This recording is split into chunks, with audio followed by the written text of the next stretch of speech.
Alright, so today I want to pull a snake out of my collection and kind of showcase that snake, tell you a little bit about it, and give it a name. A lot of my ball pythons don't have names, so I'm actually going through one by one, pulling them out, kind of showcasing each animal and naming each one. And as a matter of fact, the last video I did, I pulled out my pastel desert ghost, and some people chimed in and said, hey, that is the most beautiful snake that I've ever seen. And the snake today that I want to show you is even more beautiful than that one. This one's actually a pastel spider desert ghost. Has the pastel and the spider in it, and I'd say it's probably my most beautiful snake in my entire collection of ball pythons. It's pretty amazing. And kind of another thing I want to do right after that is I kind of want to show you kind of some random stuff around the farm with some of my other snakes and my cows and chickens and ducks and stuff like that. And I'll kind of give you an update on what's going on here around the barnyard.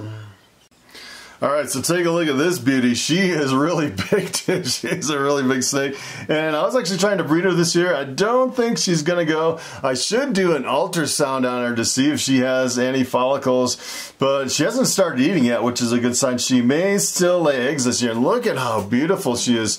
And the pastel and the desert ghost is really super impressive. And look at that when you add the spider to it. That is one of the most amazing combinations that I've ever seen. And these are still fairly expensive. As a matter of fact, this is probably one of the most expensive females in my collection. She is really awesome. And take a look at her head. She's got a really crazy head pattern. And usually when it comes to spiders, you know, sometimes they can have a little bit of head wobble. She's just acting a little bit shy. She really doesn't have any head wobble at all, you know, for being a spider. It's pretty amazing. And I'd say it's probably one of the most beautiful snakes that I have in my collection. Take a look at that. That is really amazing. And I still don't have a name for this girl. I'm hoping she'll actually lay some eggs and give me a bunch of these. As a matter of fact, if I get a bunch of desert ghosts, and I was actually breeding this one with my pastel desert ghost, so I could get the pastel desert ghost, the super pastel, and with the spider added, and I'll probably save all the females and really get into desert ghost really big time. I'll probably save a lot of my desert ghost stuff and probably a lot of my clown stuff, you know, kind of as holdbacks as far as kind of growing my collection. I haven't been holding back a whole lot of stuff because I'm really waiting on this girl. I really want to get hard into the desert ghost stuff. That is a really amazing snake. The desert ghost is recessive too, so it's a little bit harder to hit, but if you mix a desert ghost male with a desert ghost female, everything, all the offspring will be visual desert ghosts, which is pretty awesome. So I am actually going to pick a name for this girl, and I haven't picked a name for her in the years that I think she's about. I think she's about 3 years old. Let me see the date on this one. This one is actually from 2016. She's 4 years old. Kind of crazy. I thought she was 3. So here is a really good name for this girl. Her new name is Frosty. Alright, so here's an update on my reticulated pythons. This one is Lucy. She weighs probably between 90 and 100 pounds. She's a really big girl. And it's kind of funny, when I first pair up these snakes, they kind of act like they're gonna mate right when I pair them up, and then they kind of go to their own separate corners. And look at it, here's the male kind of balled up in the corner over here. He was in a stuck shed really bad, and if you actually look really close, most of his shed has been taken off from kind of rubbing on Lucy here. I don't really want to open the enclosure because I don't really want him to come out. As a matter of fact, I might be able to kind of sneak in here on this end over here and kind of give you a better view. It's really steamy in here. They are really beautiful snakes. Take a look at that. And Sunny is way kind of hiding in the back over there. He is a purple albino, and Lucy over here, she's a white albino. I'm hoping they'll actually breed. And it's been, you know, I haven't seen any copulation. A lot of interesting action last night, but nothing yet. Usually they kind of stay in their own corners for almost about a week or so, and then usually after a week they kind of relax and kind of get used to each other in the new enclosure, and then you'll actually see some copulation. So hopefully, I still have hope for these guys.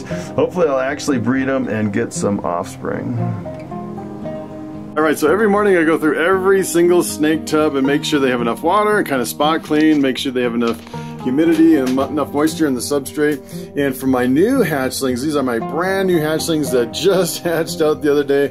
What I like to do, I have them set up in these hatchling tubs, and a lot of times they come up to the very front and they kind of get stuck up here. And what I like to do is I like to move them back to the hot spot. And kind of the interesting thing about a lot of these hatchlings is I've been asking a lot of people, what is the identification of some of these crazy hatchlings?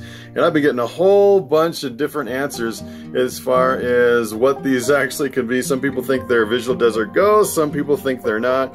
Some people think something like this could be like a super pastel inchy calico or something like that. And it's still kind of a mystery as far as what these are. And I've actually asked some other big breeders to kind of give me some input on some of the identifications. Sometimes it can be really crazy, and none of them have really shed out. You can see this one, I put him back on the hot spot and he came back up to the front. This one I'm actually calling, this one's a little spry. Take a look at this one. This guy is kind of squirming all over the place. And this one is kind of the biggest mystery. A lot of people are thinking this might be, you know, at first I was thinking I might have some cinnamon in my collection. And this one, a lot of people are saying this could be my super pastel inchy calico, 100% het desert ghost. And maybe there's no cinnamon in the mix, but you know, after they shed a few times, I think we'll know a little bit better. It's a really crazy looking snake, something I didn't really expect to produce. Pretty wild. So what I like to do is, especially if they're balled up in the front, I just put them back in the back so they know where the hot spot is. Sometimes they can get a little bit confused and they can't find the hot spot. Oh my goodness, look at you. Look at you. This is Chicote. Look at how big he is. He is a big St. Bernard. And he is so lovey-dovey. He just wants to push me around. He wants to be petted all the time. This dog is huge. I'm saying this dog is probably, I'm thinking he might be maybe 150, 180 pounds. He is really super big. Here is Cobra, my dog named Cobra, and Cobra is afraid of the camera. Cobra is actually a cross between my Rhodesian Ridgeback and my St. Bernard. Look, he's so scared. Every time I pull out a camera, poor little baby Cobra gets scared. And actually, he's a cross between my St. Bernard here, there goes Cobra, and my Rhodesian Ridgeback. I actually bred him twice. And I'm not breeding dogs anymore. It's just kind of like a two-time thing. Come on, Amani. Come on. This is Mama. Look at Mama's not afraid of the camera, huh? Oh, yeah. And the funny thing is Cobra was about the same size as Amani here, my Rhodesian Ridgeback. And it seemed like he just could not get enough to eat. And finally I doubled his food and he started growing like a rocket. And Cobra is getting super big really fast, definitely outgrowing Mama. It's pretty awesome. Look at the little baby. My little baby cow. This is my little calf from last year. As a matter of fact, I need to give these cows names too. I have a lot of cows that don't have names. The only one that has a name is T-Bone, my big bull over here. And they are ready for some hay. As a matter of fact, I'm starting to run low on hay. I'm gonna have to go for another hay run pretty quick. Look at how big T-Bone is. He is a massive bull.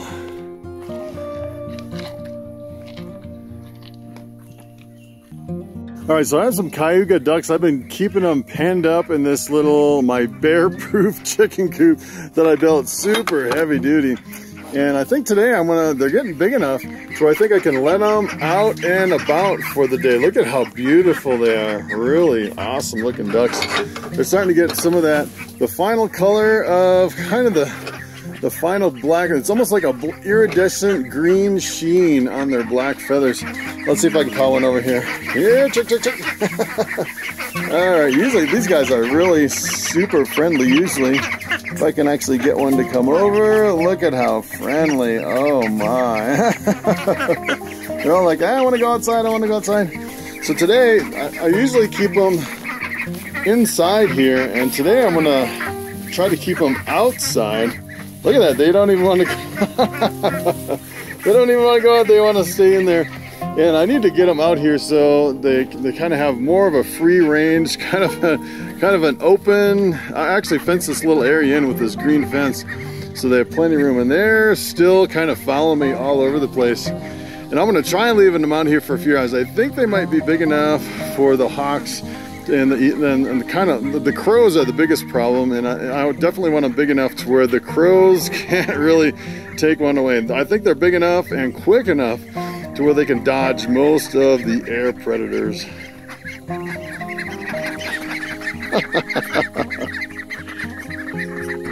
All right, it's time for some chopped up greens. These are chopped up dandelions and some hibiscus flowers. They go crazy over those.